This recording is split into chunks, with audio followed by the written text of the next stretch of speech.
कठोर चांदनी के नीचे कलाग्राम गांव का प्रवेश द्वार लंबी अशुभ छायाओं में घिरा हुआ है। एक अजीब सन्नाटा हवा को जकड़ लेता है, उजाड़ और भय की भावना को बढ़ाता है। दूर कुत्ते विलापपूर्ण चीखों के साथ शांति भंग करते हैं। उनकी चीखें सुनसान सड़कों से गूंजती हैं। अपने घरों के अंदर ग्रामीण अदृश्य खतरे से शरण लेने के लिए कसकर बंद दरवाजों और खिड़कियों के पीछे दुबके हुए हैं। मंद रोशनी वाले कमरे में आरव पुराने किताबों के ऊंचे ढेर से घिरा हुआ है, जिनकी रीढ़ की हड्डी भूली हुई कहानियों को फुसफुसाती है। वह झुका हुआ बैठा है, उसकी भौहें एकाग्रता में तनी हुई हैं, क्योंकि वह प्राचीन ग्रंथों में डूब जाता है। आराध्य बिना थके पुरानी कागज की गंध और अनकही कहानियों के भार से भरी हवा में महासुर के रहस्यों को उजागर करने की कोशिश कर रहा है। हर पन्ना पलटना अतीत में एक कदम और गहरा है। रात के साथ उसके आसपास की छायाएं गहरी होती जा रही हैं। रात के आवरण में जंगल का किनारा आत्माओं के मिलन का मंच बन जाता है। नेहा, सिया, कबीर, रवि, तनिषा और राहुल स्याही पृष्ठभूमि के खिलाफ सिलहूट के रूप में खड़े हैं। उनके चेहरे डर से चिह्नित हैं। अनिश्चितता हवा में भारी है।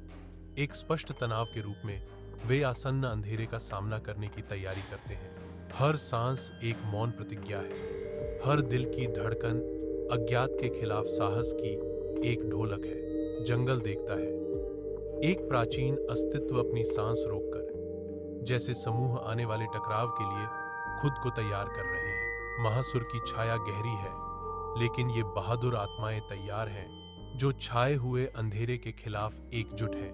रात के आवरण में 7 दोस्त एक घने जंगल के हृदय में जाने का साहस करते हैं। उनके आंकड़े छाया में समा जाते हैं। प्राचीन पेड़ कराहते हैं और चरचराते हैं, क्योंकि हवा जंगल से फुसफुसाती है, जिससे उनकी यात्रा के लिए एक अजीबोगरीब मंच तैयार होता है।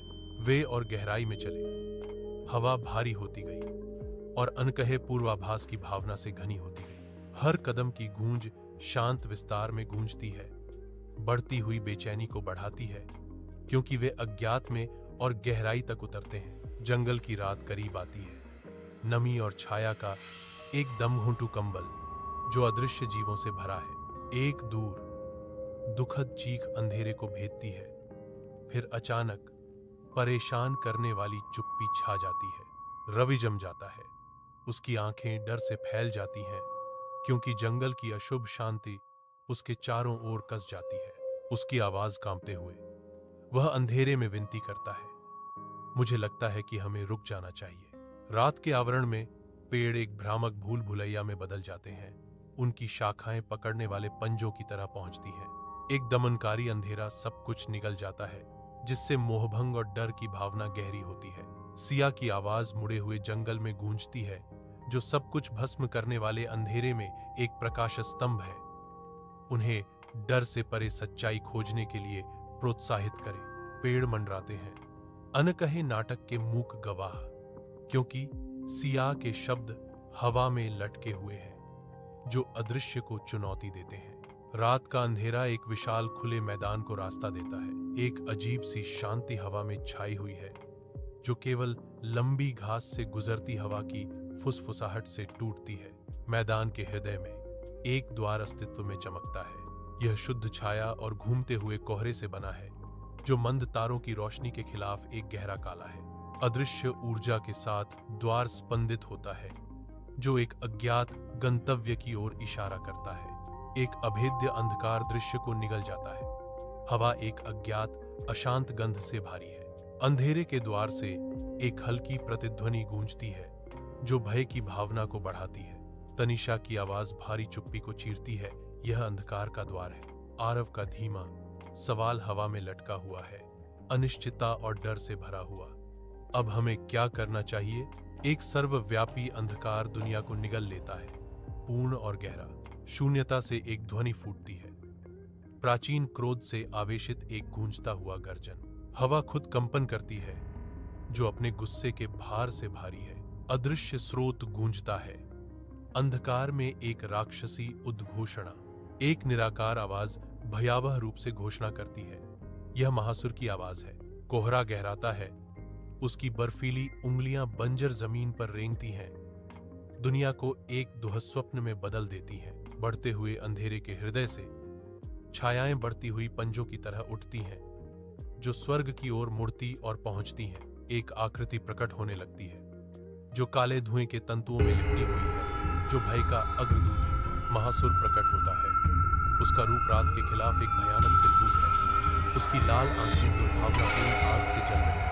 अज्ञात स्थान के स्याह अंधेरे में महासुर का छायादार आकृति हावी है। उसकी उपस्थिति भय का आवरण डालती है। उसकी आवाज एक गहरी और गूंजती हुई प्रतिध्वनि ठंडे इरादे से जगह भर देती है, क्योंकि वह घोषणा करता है, मैं वह न्याय हूं जिसे उन्होंने उनके शब्दों का भार भारी एकदम टूटने वाला कंबल जो उनके आसपास की हवा को ही दबा देता है। नेहा उसके सामने खड़ी है। उसका छोटा सा शरीर कांप रहा है, जो महासुर की प्रभावशाली आकृति के विपरीत है। उसकी आवाज डर से भरी होने के बावजूद हताश विनती के साथ गूंजती है, हम तुम्हारे दुश्मन नहीं हैं, हम केवल सच जानना चाहते हैं। दमनात्मक माहौल और गहरा होता है, जिससे नेहा का आतंक बढ़ जाता है, क्योंकि वह प्रतिशोध के अवतार का सामना करती है। अंधेरे के हृदय में महासुर खड़ा है, जो स्पष्ट क्रोध से चमक रहा है। छायाएं उसके चारों ओर मचलती और मुड़ती हैं, जो उस अशांति को दर्शाती हैं जो उसकी आत्मा को खा जाती है। उसकी आंखें तीव्र तीव्रता से जलती हैं, जो विश्वासघात के नरक को दर्शाती है। एक ठंडी घोषणा रात में गूंजती है, जिस गांव को मैंने बचाया था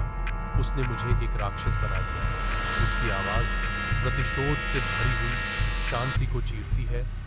अब मैं हिसाब बराबर करने लौटा हूं। हवा तेज हो जाती है, एक बर्फीली धार के साथ काटती है, क्योंकि प्राचीन पेड़ प्रार्थना में झुकते हैं। उनकी कंकालीय शाखाएं अभेद्य, तारे रहित आकाश पर पंजे मारती हैं।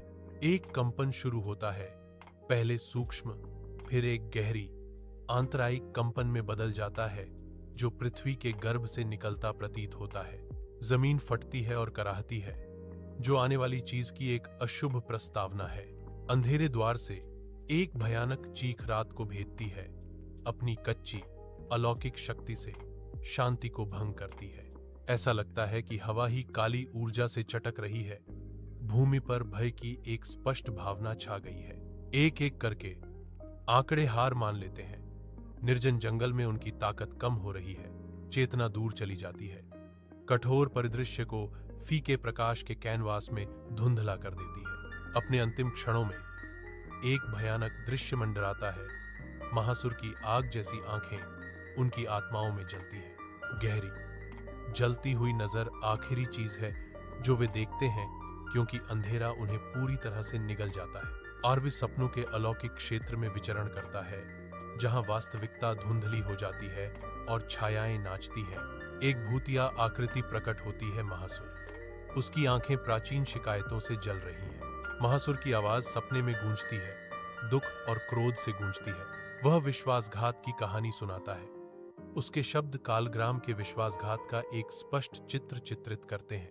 कालग्राम के लोगों ने मेरे साथ अन्याय किया, महासुर विलाप करता है। उसकी आवाज अंधेरे में एक भूतिया फुसफुसाहट है। अरव का मन तब घूम जाता है जब महासुर के दुहक का भार उस पर आ पड़ता है। सपना एक बुरे सपने में बदल जाता है। सुबह का सूरज गांव के ऊपर उगता है। उसकी रोशनी सुनसान सड़कों पर लंबी डरावनी छायाएं बनाती है। एक भारी भय हवा को दबा देता है, जो मौन घरों से लिपटा हुआ है, जैसे कफन। गांव वालों के दिलों में डर समाया हुआ है। हर कदम अनकहे पापों के भार से गूंजता है। खिड़कियां बंद रहती हैं, जो एक सामूहिक अपराधबोध को दर्शाती हैं जो भीतर पनपता है। स्थिरता केवल एक कौवे की दूर की आवाज से टूटती है, जो आने वाले दिन के लिए एक गंभीर संकेत है। एक अनकहा समझौता भारी है, प्रायश्चित अपरिहार्य है और कीमत चुकानी पड़ेगी।